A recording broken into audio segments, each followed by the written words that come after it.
ಆಚಿ ಮಸಾಲ. ಎಂತ ಅಡಿಗೆಯ ರುಚಿಯಾಗೋ ರಹಸ್ಯವು 20 ರೂಪಾಯಿ. ಇಟ್ಕೊಂಡಿಲ್ಲಪ್ಪ, ನಾನು ಯಾವತ್ತೂ ಕೂಡ ಮಂತ್ರಿ ಮಾಡಿ ಅಂತಲೂ 6 ಸಲ ಆಗಿದ್ದೀನಿ.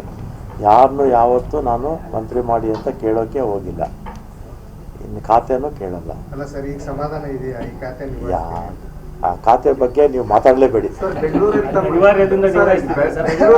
ಛಾಪ್ ಮೂಡಿಸ್ಬೇಕಾಗಿತ್ತು, ಆದ್ರೆ ಉತ್ತರ ಕರ್ನಾಟಕಕ್ಕೆ ಬಹಳಷ್ಟು ನಿರೀಕ್ಷೆ ಇಟ್ಕೊಂಡಾರ ಜನ.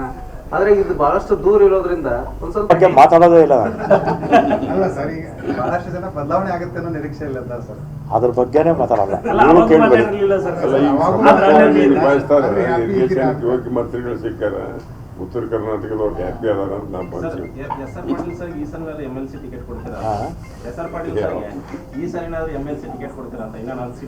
ಎಸ್.ಆರ್. ಪಾಟೀಲ್ ಈ ಭಾಗದ ಜನಪ್ರಿಯ ನಾಯಕರು, ಅವರೆಲ್ಲ ಕೂಡ ವಿಧಾನ ಪರಿಷತ್ತಲ್ಲಿ ಅಥವಾ ರಾಜ್ಯಸಭೆಗೆ ಅರ್ಹತೆ ಇರ್ತಕ್ಕಂಥವ್ರು ಅಲ್ವಾ. ಇದ್ರೆ ನಮ್ಮ ಕಾಂಗ್ರೆಸ್ ಪಕ್ಷಕ್ಕೆ ಅನುಕೂಲ ಆಗುತ್ತೆ. ಪಕ್ಷ ಅವ್ರನ್ನ ಕಡೆಗಣಿಸ್ತಾ ಇದೆ ಅಂತ ಅನಿಸ್ತಿಲ್ಲ ಸರ್?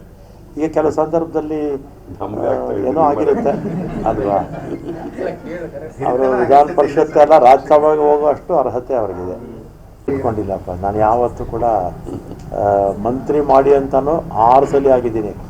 ಯಾರನ್ನೂ ಯಾವತ್ತೂ ನಾನು ಮಂತ್ರಿ ಮಾಡಿ ಅಂತ ಕೇಳೋಕ್ಕೆ ಹೋಗಿಲ್ಲ, ಇನ್ನು ಖಾತೆನೂ ಕೇಳಲ್ಲ. ಅಲ್ಲ ಸರ್, ಈಗ ಸಮಾಧಾನ ಇದೆಯಾ ಈ ಖಾತೆ ಆ ಖಾತೆ ಬಗ್ಗೆ ನೀವು ಮಾತಾಡಲೇಬೇಡಿ.